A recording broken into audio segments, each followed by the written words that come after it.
বিসমিল্লাহির রহমানির রহিম। Hello everyone, আসসালামু আলাইকুম। সবাই কেমন আছেন? আলহামদুলিল্লাহ, আমি ভালো আছি। আবারও চলে আসলাম মজাদার একটা রেসিপি নিয়ে ভালোবাসা রান্নাঘর অ্যান্ড ব্লগ থেকে। আজকে আমি বেগুন ভর্তা করে দেখাবো। আমি কিভাবে বেগুন ভর্তা করি সেটাই আজকে আপনাদের সাথে শেয়ার করব। আশা করি শেষ পর্যন্ত পাশে থাকবেন। এখানে আমি ছোট সাইজের 2টা বেগুন নিয়েছি। বেগুনগুলো গোল গোল করে কেটে নিয়েছি। সাথে নিয়েছি 4-5টা রসুনের কোষ।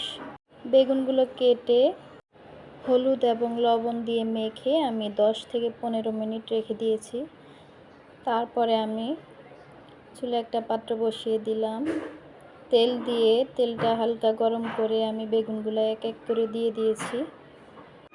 সাথে রসুনের কোষগুলো ভেজে নিব। ঢাকনা দিয়ে আমি 2 মিনিট অপেক্ষা করব। 2 মিনিট পর চলে আসলাম। এখন আমি এক পিঠ হয়ে গেছে, এখন আরেক পিঠ উল্টে দিব। এক এক করে সবগুলো বেগুন উল্টিয়ে আমি আবারও ঢাকনা দিয়ে 2 মিনিট ভেজে নিব।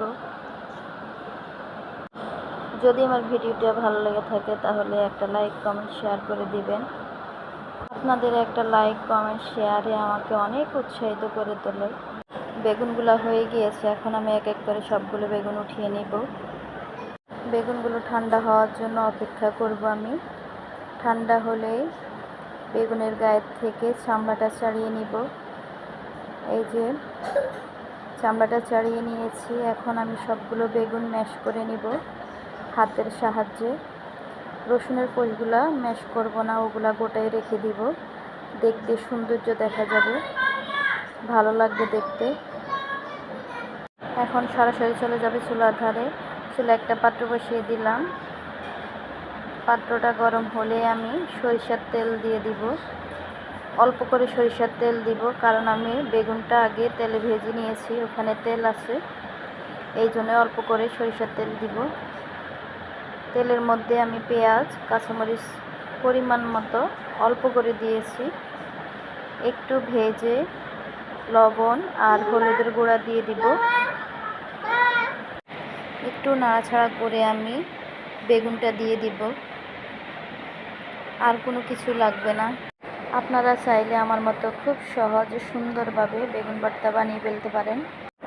গরম গরম ভাতের সাথে পরিবেশন করলে না সেই মজা লাগবে। আমি আবারও ভেজে নিব আরও 2-3 মিনিট ঢাকনা দিয়ে।